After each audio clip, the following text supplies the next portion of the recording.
It's the amazing Rico Brogna podcast with your host, Evan Roberts. Rico Brogna. Welcome into another episode of The Rico. We are doing a deep dive. We are calling this deep dive 0-70. How the hell did that happen? Part 2. As we've heard many, many times, the 2025 New York Mets did something no other baseball team did over the course of the 25 regular season, which is they never came back trailing after 8 innings. So what we have done is we are going through every loss to examine the how, the why, and the if. Now, what we have determined in part 1 of 0-70, how the hell did that happen, is there may be some mischaracterizations of what happened. We discovered a game in which the Mets maybe didn't trail in the 9th inning, but they trailed in the 10th inning, and they came back and won against the Philadelphia Phillies. We also remember a game in which they trailed by 3 in the 9th inning, rallied to tie it, and then would eventually lose in the 13th inning. So as we are going through every loss, we're also counting it our way, or at least the Hoff way.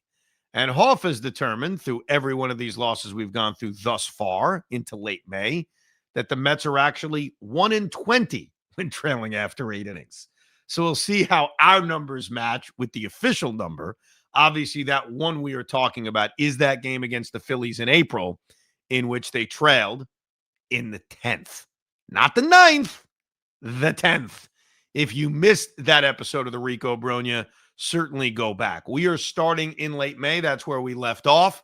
So loss number 1 on this edition would be May 28th against the Chicago White Sox, the finale of that 3-game series at Citi Field. This was one of those comebacks you just kind of move on from. They were losing 9-3 in the 9th inning and actually got a run back on a Pete Alonso RBI double and lost the game 9-4. So not a frustrating one. Not one of those comebacks that could have been, should have been, would have been. Let's move on because the Mets were winning a lot of games this time of year. They were having winning streaks. They were playing really well. And then they went on a West Coast trip where they beat the LA Dodgers in game number 1 of that West Coast trip. And then in game number 2, they were down 4-1 early against Clayton Kershaw. They rallied to take the lead in the 5th inning and go up 5-4, and then proceeded to blow the game in the 9th inning. And you'll notice something. Every time the Mets blow a game in the 9th inning, Edwin Diaz has nothing to do with it. It's one of those days where Edwin Diaz was not available. So in this case, it was Huascar Brazaban trying to save the game in LA, and he gave up a leadoff home run to Max Muncy. And after that, struck out the side. And then, unfortunately, after the Mets didn't score in the top of the 10th inning, Jose Butto promptly gave up an RBI double to Freddie Freeman, and the Mets lost. And that was it. It was a very quick blow the lead in the 9th, lose the game in the 10th. I'll tell you something else I've discovered that I'm thinking long and hard about throughout some of these games. I mentioned that when the Mets blew games in 2025, at least some of the games we've talked about, it featured Ryan Stanek trying to close it out, or in this case, Huascar Brazaban trying to close it out. The Mets missed the playoffs by 1 game. By 1 game. Any one of these losses goes differently, the Mets make the playoffs. And it makes you wonder, and it makes me wonder, because I was very conservative throughout the season about, well, you got to play for the 162. You can't burn guys out. When you experience a year in which you miss the playoffs by 1 game, and you go through these games and you see Huascar Brazaban trying to save a game against the Dodgers and Ryan Stanek trying to save a game against the Nationals, it does make you wonder, is it worth pushing your guys a little bit more to secure these wins that at the time may not feel big, but could certainly turn out to be big? Just a thought. Let's go to June 5th. This was the finale of the 4-game series against LA. Mets won the first 2 of 3 and actually led 4-0 after 3 and led 5-3 in the 8th inning. And then, unfortunately, Reed Garrett gave up a couple of hits, including the game-winning hit to Michael Conforto in the bottom of the 9th inning that gave the Dodgers a 6-5 lead, but the game wasn't over. They obviously had a chance to come back after blowing this lead, and they did not. Tyrone Taylor struck out. Brett Beatty struck out. They got a 2-out hit from Francisco Alvarez, and Luis Angel Acuna, who's in the middle of a lot of these things early in the season, he flew out, and the Mets lost. So It was a game they had a lead in. It was a game that they could have won, and it was a game that they could have come back in. Unfortunately, they did not. Then the Mets won a bunch of games in a row. In fact, some may call this the last stand. They swept the Colorado Rockies. They swept the Washington Nationals. We all remember the Kodai Senga injury with Pete Alonso. And that takes us to, unfortunately, the infamous night of the 2025 Mets season, June 13th, 2025. I'm going to read some things from my scorecard because it's so depressing. 45-24. That was the Mets record. 27-7 at home. They had a 5.5 game lead over the Philadelphia Phillies. Let me just see out of curiosity who the third wild card team was at that moment, just to see. 38-29. 38-29 would have been the third wild card, and that would have been the San Diego Padres, and the Mets would have had a 6-game lead over them. That's where we were on that Friday night. And as you may recall, the Mets jumped out to a 5-1 lead. We saw Clay Holmes pulled early. We saw Paul Blackburn really struggle. We saw Max Kranick really struggle. And that 5-1 lead turned into a 6-5 deficit. Now, they did have the 6th, 7th, 8th, and 9th inning with a chance to come back. They had a great opportunity in the 7th, 2 on, nobody out, and did not score. They were gifted a 2-base error when Cameron Misner didn't catch a fly ball in center, and they had the top of the order coming up, and Lindor struck out, Nimmo struck out, and Soto hit a line drive that off the bat I think we all thought was going to be a 2-run home run, and unfortunately nestled into the glove nicely of the right fielder Josh Lowe. And then the 9th inning against Pete Fairbanks, they also had a great opportunity down by a run.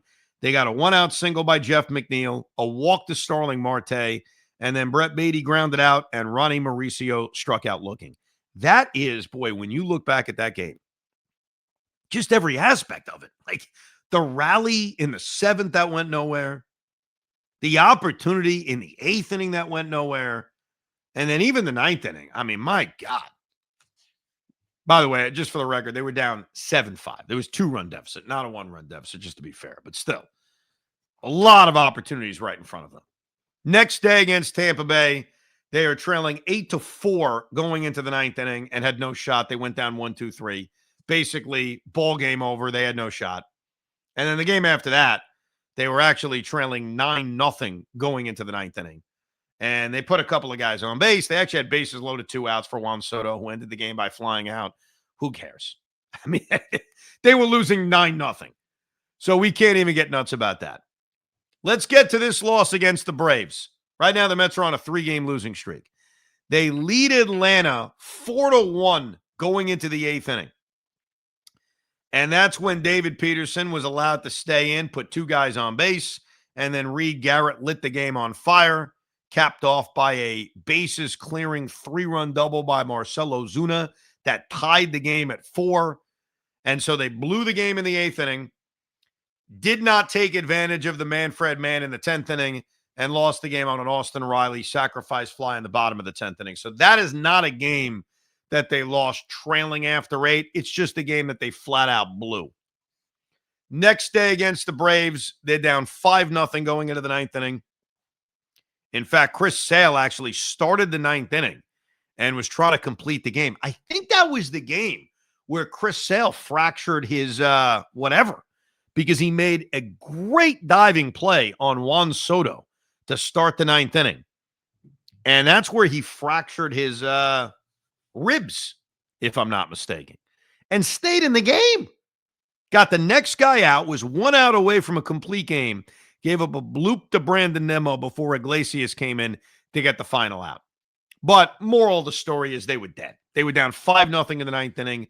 They had no shot. And it was even worse the next day when the Braves swept them. It was 7-1 going into the 9th inning with Alonso struck out, Marte doubled, McNeil and Taylor both made out, and they lost the game to the Atlanta Braves. So these are now a bunch of non-comeback opportunities, I like to call it. You're down by 5, 6, 7 runs.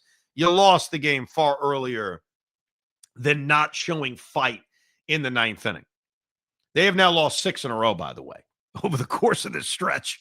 Then they go to Philadelphia, and the Friday night game was actually a 2-2 game late. They got Zach Wheeler out. Blake Tidwell did a decent job filling in the rotation, and the bullpen absolutely imploded. The combination of Reed Garrett and Justin Garza lit the game on absolute fire. They went down 10-2, and so in the ninth inning, they went down 1-2-3, but again, whatever. They won the middle game of the series, and then the finale of this series, again, they're trailing 7-1 going into the ninth inning. So even though it was the heart of the order coming up, it didn't matter. In fact, they pinch hit for the heart of the order. Mendy gave up down 7-1 in the ninth inning. He pinch hit for Soto with Hayden Sanger. He struck out. Alonso flied out. And Jared Young pinch hit for Brandon Nimmo, and he popped up.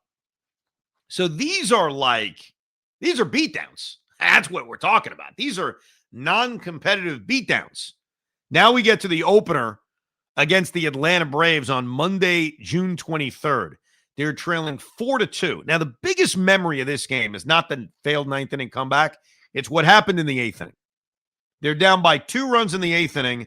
They put together a 2-out, nobody on rally against the immortal Spencer Schwellenbach, where actually it was Racel Iglesias. They got Schwellenbach out of the game. So they're facing Iglesias in the eighth inning, 2 outs, nobody on. Lindor single, Nimmo single, and Juan Soto came up with 2 on, 2 out. Big moment. Juan Soto moment. We were all thinking it, and Dylan Lee struck him out. And so even though the Mets went down 1-2-3 in the ninth inning, down by 2, Alonso, McNeil, and Taylor all making outs, the non-comeback from this game was the Juan Soto strikeout, down by 2 runs with 2 outs in the eighth inning. That was the one. The next night, because the losing would just not end, they are trailing. They actually had a 3-0 lead going into the sixth inning. And unfortunately, Oscar Brazaban and Jose Castillo imploded. So they were then trailing 5-3, 7-3, and that was the deficit going into the ninth inning. And they put a little rally together down 7-3. 1-out double, single, strikeout. RBI double by Ronnie Mauricio made it a 7-4 game. And so Lindor came up as the tying run. So they put something together, and then Lindor grounded out. Would have been an amazing comeback, but not one of those comebacks that you can kind of get nuts about in terms of they're down by a run. It's right there. None of that happened. They won the last couple of games against Atlanta, and then they went to Pittsburgh. You guys remember the Pittsburgh series? Oh, my God. What a freaking nightmare this was. They're losing 9-1 in the ninth inning. Put a couple of guys on base, but who gives a crap? Game 2 of this series, June 28th, they're trailing 9-2 going into the ninth inning. So another non-competitive. And you're seeing a lot of these losses are not, oh, they were close. They were down 4-2. They're getting destroyed. And then the finale of this series, they're down 12-1. So that was an annihilation, that series. And none of those ninth inning comebacks can be looked at as, ooh, they had a shot. Now we go to July 2nd. They're trailing 7-2 to the Milwaukee Brewers. Another not really close deficit. They got Soto, Alonso, and Nimmo in the ninth. They go down 1-2-3. That was actually game 1 of a doubleheader. And they would start to show some life because they would actually win game 2 of that doubleheader and then even take the series the next day. Now we get to the Subway Series. They win the first 2 games against the Yankees. The last one, Sunday, July 6th. I remember being in Europe. Again, the failed rally was really the 7th inning more than what happened later. They're trailing the Yankees 6-4 in the 7th inning.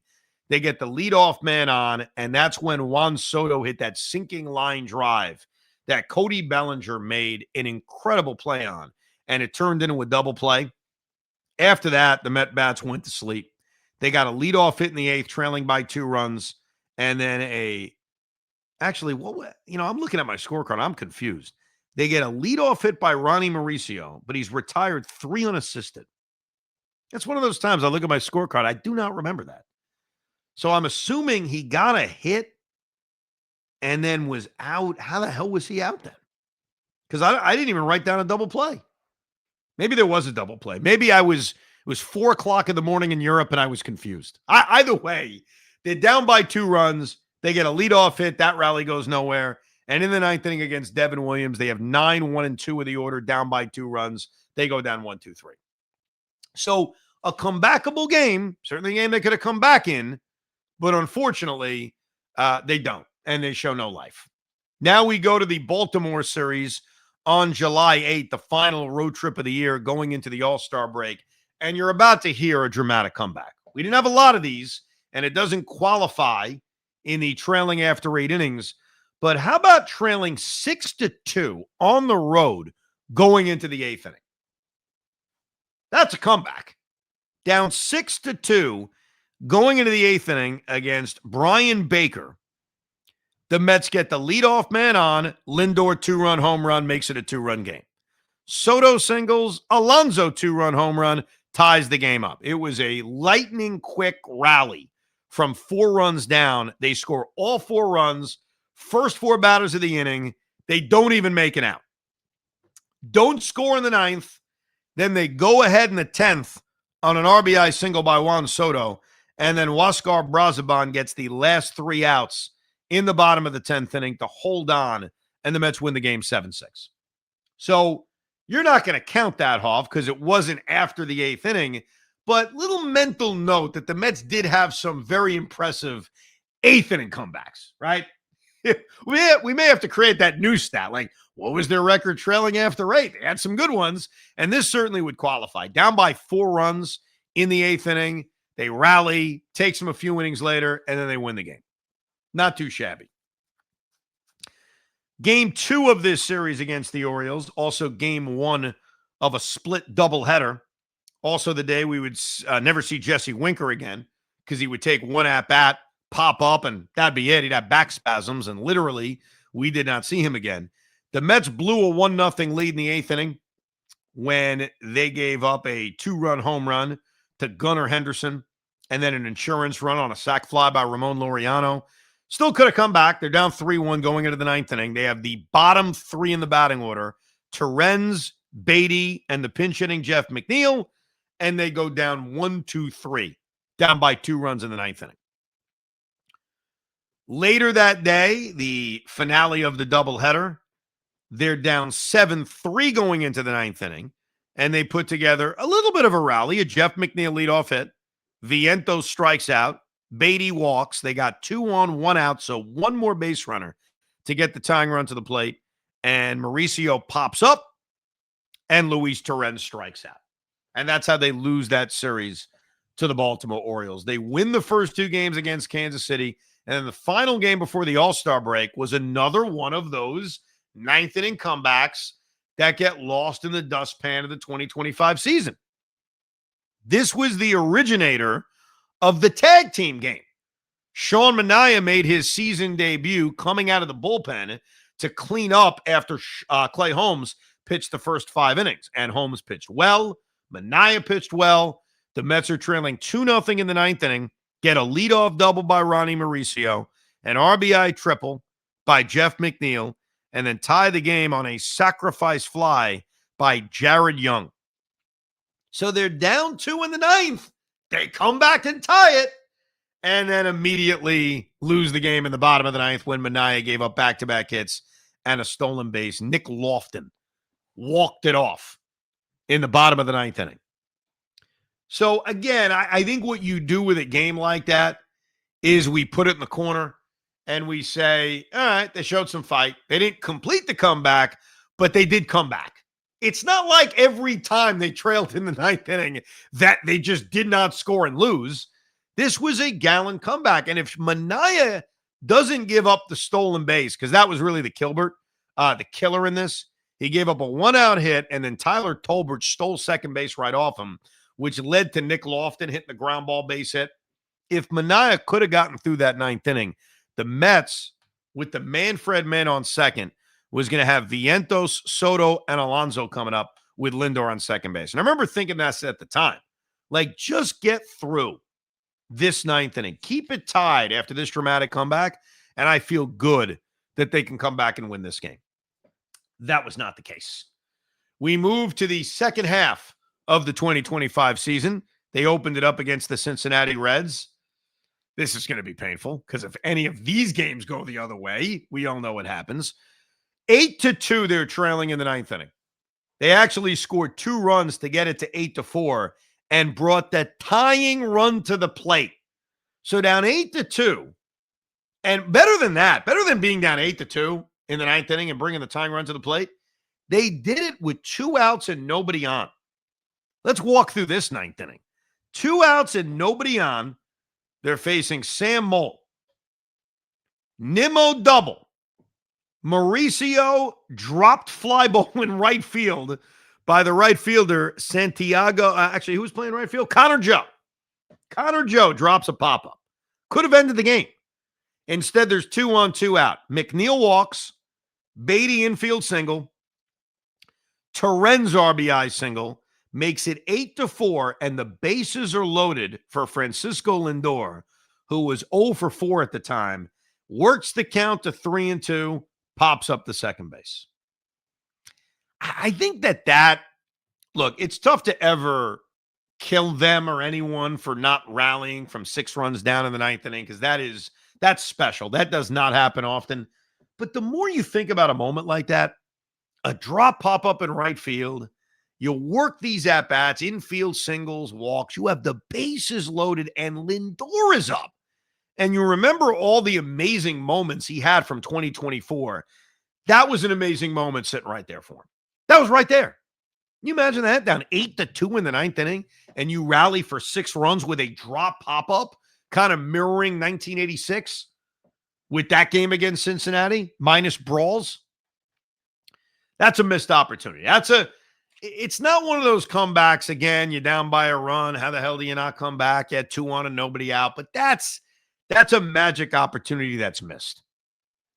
The next day, the David Wright retirement ceremony day, they are trailing 5-2 in the ninth inning. And again, they put together a rally.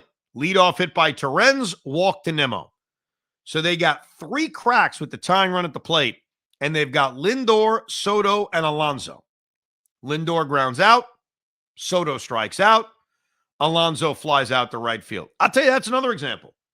That's a DVD moment. You're facing Cincinnati, who at the time, they're on your radar, but they're not fully on your radar. Going into the series, the Mets had a 5-game lead over the Cincinnati Reds. So if you think back, coming out of the All-Star break, despite all the struggles, 5-game lead, I mean, you're still feeling okay. But, man, they had 2 cracks right there for a magical moment. It was right there. They did win the finale of this series against Cincinnati. They blew the lead in the 8th inning and then won it anyway on an RBI fielder's choice by Luis Torrens. And now the Mets are about to go on a big winning streak. They beat the Angels. They beat the Angels. They beat the Giants. They beat the Giants. They beat the Giants again. And then we've got another one of those games that you probably have fresh in your mind from 2025, July 28th, 2025. The Mets are on a 7-game winning streak. They are back a game and a half up on the Philadelphia Phillies for first place in the National League East. And again, they have a 5-1 lead that is promptly blown by Frankie Montas. They are now down 6-5. In fact, that 6-5 deficit remains in the 6th, in the 7th, and in the 8th. But then we go to the 9th inning, and guess what happened? The New York Mets rallied in the 9th inning, trailing by a run. Ronnie Mauricio hits a dramatic game-tying home run with 1 out in the 9th inning to tie the game up at 6-6. The problem is, the very next inning, with the immortal Gregory Soto on the mound, the Mets gave it back up. Leadoff hit the Bogarts, a bunt that Torrens, or I should say Soto, I guess he makes an error on, and then they bunt again, and he gets the lead runner. Then he strikes out Bryce Johnson, and with 2 outs, ahead of the count, gives up an RBI single to Elias Diaz. I remember that part. I was trying to remember that 9th inning, the bunting and the errors. Foggy. I do remember him being ahead of Elias Diaz, who also hit the Mets earlier in the night with an RBI single when they were rallying in the 5th inning. So the Mets show fight by coming back, and we've got Gregory Soto giving it up, especially to the ninth place hitter ahead of the count 1-2. What a killer. The next day, and you're going to notice a trend. This is like the Tampa Bay series all over again. You lose a game that's in your pocket in the opener, and then basically the next two games you don't feel very competitive in. The next day, a 1-1 game in the sixth inning gets out of hand. They trail 7-1 going into the ninth inning, and at that point, they waste a leadoff hit by Vientos, and after that, go down 1-2-3. The next day, July 30th, they're down 5-0 in the ninth inning. Tyrone Taylor ground out, Brandon Nimmo double, Vientos strikeout, Lindor ground out. So really nothing there in terms of coming back. Then you've got the opener against the San Francisco Giants on August 1st, 2025. They are trailing in this game 3-0 going into the seventh inning. They get a home run by Alonso to make it 3-1. And then they rally in the bottom of the eighth inning to tie the game at 3. Another example where the Mets are putting together a late inning rally. RBI single Juan Soto, sacrifice fly Pete Alonso. But, and this is such a common trend with some of these comebacks, they fail to take advantage of it. After the Alonso sac fly and Ronnie Mauricio walks, here comes Brett Beatty with a chance to, put them ahead. And he grounds out. Then in the bottom of the ninth inning, tie game, they go down 1-2-3. They give up a run in the 10th inning. Edwin Diaz does give up a run in the 10th inning, an RBI single to Dom Smith, which you could feel coming. Dom Smith, of course, is going to stick it up our ass. And they're down by a run in the bottom of the 10th inning. But when you're down by a run in the bottom of the 10th inning, you've got a runner on second. It ain't that complicated. They have the top of the order coming up. Listen to this. This is painful. This, again, is one of those top 5, top 10 losses of 2025, which we'll get to at a later Rico. Nimmo pops up. Lindor gets hit by a pitch. And here comes Juan Soto. Another Juan Soto potential moment. And he pops up to second base. Alonso walks. And Ronnie Mauricio ends the game by striking out against Randy Rodriguez. So they show fight by coming back in the 7th and 8th. They do nothing in the 9th and 10th. And they can't even rally when they've got the Manfred man on second and they got the tying run. Or the Manfred man on second, and it's the tying run, is what I'm trying to say. Now let's jump to August 3rd, the finale of this series against the Giants, the rubber game. They get blown out. I mean, what do you want me to tell you? They're losing 7-2. The Giants score 5 runs in the ninth to make it 12-2, and then they score 2 meaningless runs in the bottom of the ninth inning. They lose the game 12-4. It's not even close. How about another rally by the Mets that turns in a deck? You want to do that? All right, cool. August 4th, 2025, against the Cleveland Guardians. They're down 5-0 in the 6th inning when the Guardians score 5 runs in the 6th inning. This is when Minaya was looking very, very sharp. And then just imploded in the 5th inning, capped off by a 3-run bomb by Gabriel Arias. But they respond by getting 3 back on a 3-run home run by Pete Alonso. And then down 5-3 in the 8th inning, what happens? They get the first 4 guys on base. First 2 guys get on, Alonso RBI single, base hit by McNeil, tie the game on a sac fly by Mark Vientos. But, they could take the lead. They don't. Cedric Mullins gets robbed on a great play by the second baseman, Rocchio. And then Starling Marte, or I should say Brett Beatty, grounds out.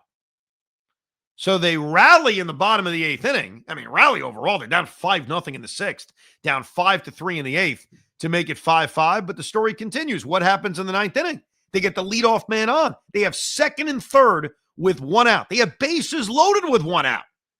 Alonso strikes out. Tough to kill Pete. He was 4 for 4 in the game, but still. Bases loaded, 1 out. Tie game. You're about to walk him off. He strikes out. McNeil lines out. They give up 2 runs in the 10th inning, hurt by a brutal error by Brett Beatty. So they come up trailing in the bottom of the 10th inning, down by 2, but of course, a runner on second. Vientos grounds out. Mullins lines out. They get an RBI single by Brett Beatty, and then Luis Torrens hits a deep fly ball to right field, and they lose. So, comeback, pretty good. Can't seal the deal. That is a very common trend now. I mean, now you go over it. How many times did this team come back with a gallant rally in the 8th inning or even the 9th inning, and they just can't seal the deal? Game 2 of this series, they trail 3-2 going into the, take your pick, 7th, 8th, or 9th. They actually got retired 3, 6, 9, 14 in a row. The final 14 Mets were retired in a row. So they're down by a run, and they've got the heart of the order in the 8th, 1, 2, 3. They got Vientos, McNeil, and Alvarez in the 9th, 1, 2, 3.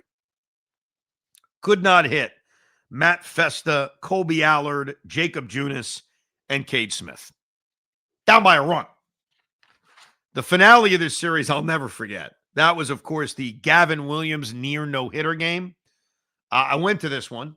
I took Spence, my youngest son, and as Gavin Williams was twirling the no-hitter, I kept thinking to myself, is this kid really going to see a no-hitter in like his 10th major league game? He's going to see a no-hitter before he turns 5. Is this really going to happen? And as you recall, Gavin Williams took that no-hitter with a 4-0 lead into the 9th inning. It was broken up on a Juan Soto solo home run. And Gavin Williams stayed in the game after that, which really stunned me. Got the next out. Nimmo walked, so still no tying run at the plate, and then Vientos flied out.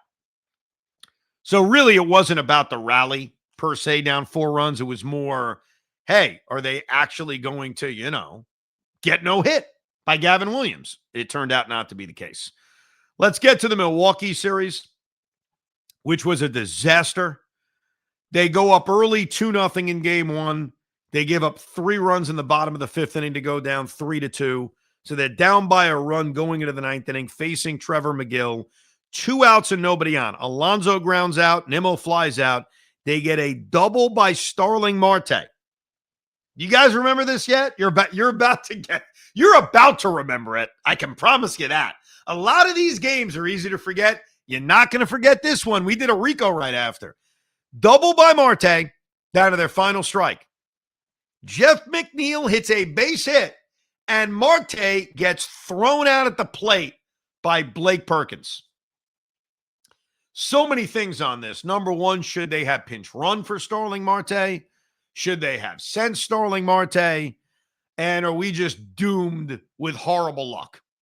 But no matter how you want to cut it, they were rallying in the 9th inning. It was going to be an amazing rally. Now, if we're being honest, even if Marte is safe, the track record of this team, based on what we just laid out, is that they lose the game in the bottom of the 9th inning anyway. That is the lesson in all of this. But that was a painful one. Single by McNeil, and Starling Marte is thrown out at the plate. The next day, the Mets again blow a lead. They have a 4-3 lead in the 7th inning. That goes kaput when Sal Frolic ties the game on a ground out. And then William Contreras hits a 2-run home run that gives the Brewers a 3-run lead. Do the Mets rally? Do they fake rally? Well, in the 9th inning, Alvarez grounds out. Cedric Mullins gets a hit. And then Lindor and Soto strike out back-to-back, also against Trevor McGill, and they do not come back. The finale of this series was, pound for pound, one of the worst games of the year. The Mets against the Brewers, where they had a big lead. This was one of those games where I think I may have told this story. I'll do it real quick because I'm sure a lot of people don't even care. But guess what? It's the Rico. I can do whatever the hell I want. I was going to a party. And usually when I go to a party, I'll just DVR the Met game. Like, it doesn't matter. Like, I want to watch the Mets when I get home. No big deal. But these people are great Met fans. And so I know they're going to have the game on a TV because that's the way they are. And I respect that. I love that. So I decided, should I bring my book to this barbecue? Should I score the game at the barbecue? Or should I just not do it? And so I actually had the book in the car, was thinking about it. And when I got there, I realized I'm not going to do it.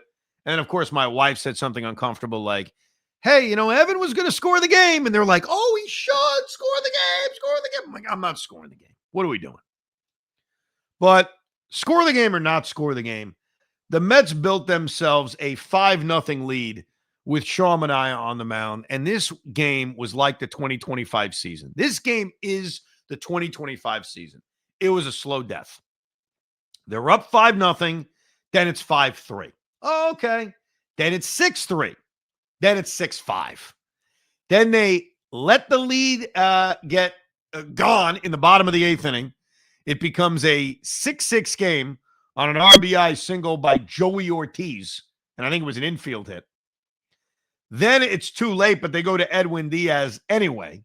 The Mets can't score any runs, and Isaac Collins leads off the bottom of the 9th inning with a walk-off home run off of Edwin Diaz, and the Mets lose. An absolutely horrific loss. So this does not count because they never were trailing ever until it ended. They didn't trail until that ball nestled into the stands. It was like the season. You have a lead, you feel good. Uh-oh, it's close. No, we'll be okay. Then we look up and we're effed. Arguably one of the worst losses of the season. So let's move on because I don't want to talk about that game anymore. That was brutal. They take on the Atlanta Braves. They win the opener. There's a long hour-and-a-half rain delay on a Wednesday night. Made my poor wife go to this game. They jump out to a 6-0 lead. They absolutely pound Carlos Carrasco. Pete Alonso gets a 2 RBI single. Juan Soto hits a 2-run home run. It's 6-0. It's the 4th inning. And I even had a thought. I say to my wife, it's a late night. I appreciate you meeting me at this game here in the middle of August. Game didn't start till close to 9 o'clock. If the Mets could maybe tack on another couple of runs, maybe we could leave early. And guess what? We did, but for all the wrong reasons. Because David Peterson and Reed Garrett would proceed to give up 9 runs, 9 freaking runs to the Atlanta Braves in the 4th inning of this game. So a 6-0 lead turns into a 9-6 deficit, eventually an 11-6 deficit. And where's the offense? They scored 6 runs in the first 2 innings, and the offense went away. So by the time the 9th inning rally was coming, they were down by 5 runs. Pete Alonso got a leadoff hit. McNeil flied out. Marte grounded out. Cedric Mullins flied out. What a waste of time that was. On August 14th, the finale of this series, the Mets had a 3-2 lead going into the 8th inning. And Ryan Helsley lit the game on fire because he gave up an RBI double to Michael Harris, an RBI double to Ozzie Albies, and very quickly the lead turned into a deficit, and the Met bats did nothing against Dylan Lee and Raisel Iglesias. I told you there are games where if one thing goes the other way, we make the postseason. How does this not jump out at you? I mean, Ryan Helsley completely blowing this game. With that said, the Mets could have rallied in the 8th inning. They didn't. And in the 9th inning, they went down 1-2-3 against Iglesias with Alonso, McNeil, and Cedric Mullins. On August 15th, they were down 11-6 to the Mariners, another game in which the bullpen contributed horribly. Helsley had another implosion. Brooks Raley had a rare off night. But that led to them being down 11-6 in the 8th inning. Alvarez hit a 3-run home run to make it 11-9. And then they faced Andres Munoz in the 9th inning down by 2. And here's how it worked. Soto strikeout. Nimmo ground out. Alonso ground out. So they went down very meekly 1-2-3. Now we go to game number 2 of their series against the Washington Nationals on August 20th. They trailed in this game 5-1 in the 6th inning. They rallied to make it 5-4. And after they failed to break through and take advantage of a Paul DeJong error, and they had 2 on, 1 out, down by a run, and Mullins and Torrens did not take advantage of it, the Met bats went very, very quietly. And in the 9th inning against Jose Ferrer, it was Beatty ground out, Mullins infield hit, Luis Torrens game-ending 4-6-3 double play. 1-run deficit, man on with 1 out, they cannot rally. The next day against the Nationals, they were down 9-3 in the 9th inning. So another one of those this game is long over. And besides a 2-out hit by Francisco Lindor, they did not dramatically come back and win that game either. We jump to the finale of their series against the Braves, Sunday, August 24th, 2025. They led 2-0. They gave up 2 runs in the 6th inning. David Peterson did. A 2-run single to Sean Murphy to make it 2-2. Braves took the lead 4-2 in the bottom of the 8th inning on a huge 2-run hit by Jurickson Profar. And then in the 9th, against Raisel Iglesias, down by 2 runs, we have ourselves a rally. 1-out single by Cedric Mullins. A single by Lindor. A single by Soto makes it a 1-run game. 2 on, 1 out, down by a run. Alonso pops out the shortstop. Jeff McNeil pops out to Matt Olson. And that one stung because you wanted to make up for losing 2 out of 3 to the Washington Nationals, and sweeping the Atlanta Braves would have gone a long way to doing it, and it didn't happen. Didn't happen at all. That's a frustrating one. Mets win a couple of games against the Phillies. I want to point out one of these wins. They were trailing 2-0 in the 5th, went up 5-2, blew the lead in the 8th inning on a 2-run home run by Harrison Bader. What else is new? And then they won the game in the bottom of the 9th on a walk-off. So they didn't come back. They really escaped. They made sure that it didn't turn into a disaster. The Miami series, August 28th, 2025. They trail 4-2 in the 5th. They tie the game at 4. They trail 7-4 in the 7th after some horrific defense. And they really didn't have many rallies after that. In the 9th inning against Calvin Fauché, it was 9-1-2, down by 3 runs. Marte pop up, Lindor strikeout, Soto ground out. So really nothing. They won game 2 of the series. Game 3 of the series was the game that they trailed 5-0 in and 8-2 in. When they were down 8-2, they made it 8-5. They made it 8-6. And Juan Soto hit a 2-run home run in the bottom of the 6th to make it 8-8. They went down 9-8 in the 7th. They went down 11-8 in the 9th. And in the bottom of the 9th inning, down by 3 runs, here's the rally they put together, because it was sort of a rally. They did get the tying run to the plate. 1-out walk to McNeil, ground out to Beatty, single by Hayden Senger of all people, and Cedric Mullins ended the game by striking out as the tying run in the bottom of the 9th inning. The next day, when the Marlins would take this series, Sandy Alcantara was in full control. They trailed 5-1 in the 9th inning and went down rather meekly. A 1-out walk to Vientos, the only thing. Beatty strikeout, Cedric Mullins ground out. We go to the Detroit series, where the Mets actually had some pretty good success. They are trailing 6-2 in the finale. They were trying to go for the sweep. Trailing 6-2 in the 9th inning, Beatty strikeout, Terens line out, Lindor walk, Soto fly out, good night. So not really a close rally, if you will. They beat the Reds in the opener of that series against Cincinnati. That was ultra dramatic. Remember that one? The Edwin Diaz escape job. They have a 1-run lead in the 9th inning. Bases loaded, nobody out, with Marte, De La Cruz, and Gavin Lux. And somehow Edwin Diaz escaped that. I still can't believe that. In game 2 of this series, they trail 6-2 going into the 9th inning. And they sort of put a rally together. It's a Fugazi rally. 1 out, nobody on, double by Lindor, single by Soto. Lindor scores on a wild pitch. So they never got the tying run to the plate. They needed one more base runner to get the tying run to the plate, and Nimmo struck out and Alonso struck out. So not really much.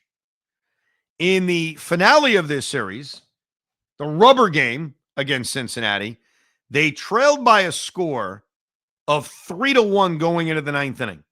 They get a solo home run by Juan Soto with 1 out to make it 3-2. Alonso reaches on a throwing error. Base hit by Nimmo. 2 on, 1 out, down by a run. I'm getting aggravated because this is Cincinnati. This changes everything. I mean, I guess any game would have changed everything. And Marte grounds into a back-breaking good night double play. That's how the game ended. So another golden opportunity for a rally, and it ends just absolutely horribly. Let's go to the disastrous Philadelphia series. They trail 1-0 in the ninth inning against Johan Duran, who they had success against earlier. Leadoff hit, fly out to left, double by Mark Vientos. So they're down by a run with second and third and one out. McNeil strikeout, Alvarez strikeout. And the Alvarez strikeout may have been the worst at-bat of the year. But the McNeil strikeout stung worse because of the fact that all he needed to do was make good contact. 9-2 in the ninth inning in game 2 of this series. Sure, they scored a run. Who cares? They were down 9-2. The game was long over.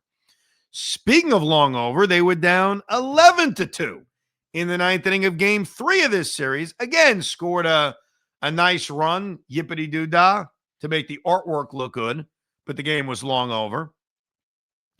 Then you got the finale of this series. This was the game they had an early 4-0 lead in, and David Peterson slowly gave it all back. Eventually, Reed Garrett gave it back. They were down 5-4 in the ninth inning against Johan Duran with 2-3-4 the order coming up. Soto, Alonso, Vientos. Soto strikeout, Alonso strikeout, Vientos strikeout. They had absolutely no chance. Let's go to September 12th. This is the Jacob deGrom return day. Jonah Tong gives up 6 in the first. They get 3 back in the third to at least make it a game. But then a 2-run home run put the game away by Dylan Moore in the 7th inning. So they went to the 9th inning down 8-3. Heart of the order coming up. Guess what happened? 1, 2, 3. Nice and easy. The middle game of this series was another heartbreaker. Mets had a 2-0 lead going into the 8th inning. The Rangers rallied to tie it at 2-2, helped out by a catcher's interference, and then eventually an RBI double that tied the game up in the 8th inning. They go down in the 9th inning on an RBI single by Wyatt Langford with 2 outs. And here's their shot in the 9th inning against Phil Maton and Sean Armstrong. Again, they're down by 1 run in the 9th inning. Lindor strikeout, Soto hit. Alonso strikeout, Mauricio hit, and then Brandon Nimmo strikes out with the tying run on third base. Killer, my friends. Killer. They blow Sunday's game, another late lead they have, 2-0 on Texas, becomes 2-2. Luckily, they win it on the Pete Alonso home run, the home run that would have meant something if the Mets made the playoffs. I don't know if anyone notices. I'm getting more agitated as we go deeper. I mean, it's just because I think the losses are like more painful and they're fresher in my mind, I guess, is probably why I feel that way.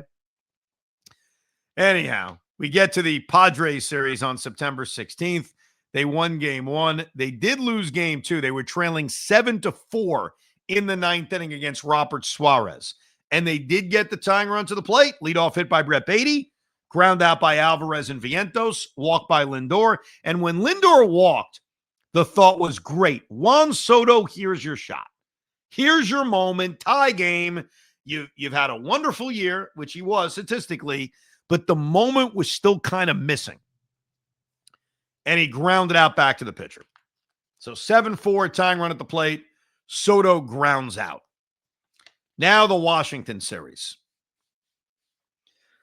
I'm going to try to get through this game because this to me, and we're going to do this right around Christmas and the holidays. We're going to rank the losses and the wins. We'll have the worst losses of the year, the best wins of the year. This is still fresh in my mind as we sit here in mid to late October. They're trailing 3-0 to the Nationals Saturday night. They score 2 in the 8th. Big 2-run single by Mark Vientos when he was pinch hitting for Jeff McNeil to make it 3-2. 9th inning, down 3-2. Leadoff man on. They do a bunt with Mullins. Lindor gets hit by a pitch, and Soto behind in the count, all the credit in the world, dumps one into center to tie the game up at 3-3. They walk Alonso. They have the bases loaded with 1 out, and Nimmo and Marte strike out back-to-back. So again, The Mets rallied. They're down 3-0 in the 8th inning. They score a 2 in the 8th, a run in the 9th. They show fight. They come back. It's 3-3. But after the Nats don't score in the 10th, they don't score in the 10th. After the Nats score 2 in the 11th, here come the Mets, a chance to rally. You're down by 2. You always have the tying run at the plate. Mullins pops up. Lindor flies out. And Soto strikes out looking. At a pitch that in the moment I thought was ball 4, I went back on it. It was strike 3. He could have tapped his hat 500 times. That was strike 3. And that was a brutal, brutal loss. Brutal loss. Finale of this series, they're down 3-0. They get a run in the 3rd, a run in the 6th. They're down 3-2, bottom of the 9th inning. Francisco Alvarez hits a ball that we think is a home run, and Jacob Young makes that game-saving, home run-saving catch, and that's followed by Beatty flying out and Torrens lining out. If you're wondering why I'm not as angry about that one as I am about Saturday's, Saturday took my soul. Saturday may have been death of the season. I just don't know if we realized it at the time. That may have been the problem. Let's get to the final trip of the season. The Mets showed a lot of fight coming back in game 1. They were down 6-1 to the Chicago Cubs. They score 5 runs in the 5th to tie it. They score a run in the 6th to take the lead. Cubs tie the game. And they get the 2-run home run by Alvarez to put them up, and they hold on and win. So a good comeback, obviously not a late comeback because the rally occurred in the 5th, 6th, and eventually broke the tie in the 8th inning, but nevertheless, comeback. Game 2 of the series against the Cubs, they were getting killed. They were down 10-3 in the 9th inning when Marte, Vientos, and Nimmo went down 1-2-3. They did win the finale of the series against Chicago. Let's get to the final 3 games. They're down 6-2 to Miami in game 1 of this series. They did have a rally in the 8th inning when they had the bases loaded and 2 outs. So they did bring the tying run to the plate. That's when Vientos popped up the shortstop. But the 9th inning was just, it was non-existent. Down 1-2-3 with Alvarez, Mullins, and Torrens. We know they won game 161 and game 162. I mean, it was a lot like a lot of these other games we talked about. They're down 4-0. Their real opportunity came in the 5th inning. They had another opportunity in the 7th inning with a runner on second, 2 outs. They had an opportunity in the 8th inning with 2-1 and 1 out that ended with back-to-back strikeouts to McNeil and Alvarez. And then the season ended with a leadoff walk, but then a pop-up, and obviously the Alvarez 4-6-3 double play. And as the great Howie Rose would say, you could put it in the books. My conclusion. First of all, before I give you my conclusion, Hoff has tried to keep track of all the games we've gone through to give us his official record. So the official record is 0-70, but you're claiming it's 1-74. Well, that's not that's definitely not right. The 74 losses is definitely not right. Because I guess you'd say if they come back would mean they'd be down going into the 9th inning, right? Yeah. So technically, if they're going into extra innings, they're not coming back. Correct. So we do have to push it back to 70. So I was just at one point in time was lost in thought. But I do have 1-70. I do have 1-70. Because you are giving, and this is in the earlier edition of the Rico, not this one. This is a 2-parter, that their comeback against the Phillies in April, when they were trailing in the bottom of the 10th inning, should qualify as a comeback because it was the 10th inning is after the 8th inning. Like it is, and they were losing. I mean, we can confirm it. That was the one game where they were losing going into their last at-bat, and they did come back and win that game. And they won. And that's a victory. And that happened. So I think you have to change that. My conclusion, and I don't know if you drew this conclusion from this exercise, from this deep dive. Hopefully you just didn't think it was a waste of time, which maybe it is. If it is, that's up to you. That's fine. My conclusion is they came back in games. They had such a difficult time sealing the deal. There are so many examples where they rallied in the 9th inning. And it was okay, they've tied the game, now go win it. And it feels like there are so many examples. That Washington game obviously still jumps out at us, but this whole exercise showed me there was a handful of games in which it was right there to complete these comebacks, and they just were unable to do it on any kind of consistent basis. Yeah, and the biggest thing that really bothered me more than anything else is that, like, you look at these 70-plus losses they had this season, how many were they lost by a run? Or because, like you said, like, they lose a bunch of games by one run, a tight game, and the next game it's a no-show, and they completely get slaughtered. It's like it's like they only were built to win a game at a time. And they couldn't build. This team wasn't built on rallies. They couldn't do it. They couldn't. There was zero fight. Not saying there wasn't fight in games, but day to day they couldn't recover. Well, I think there was fighting games. It was missing the moment. Like Juan Soto would come through with this huge game-tying RBI single against the Nationals, and then it's like, all right, we need one more piece of contact, and it's a win, and everything changes. And so it's not as if this was a gutless team. I know that was a term I used, a lot of people use. The reason I don't want to call them gutless anymore when you re-examine this is that there were just so many games in which they did rally. They did show fight. They did show guts. It was just that they were one piece of good contact away that they couldn't find. Because a lot of these examples aren't they didn't get the big hit. It's they didn't get the contact they needed. You know, I think of McNeil against the Phillies with second and third and one out. You needed to hit the ball to left field and you were going to tie the game.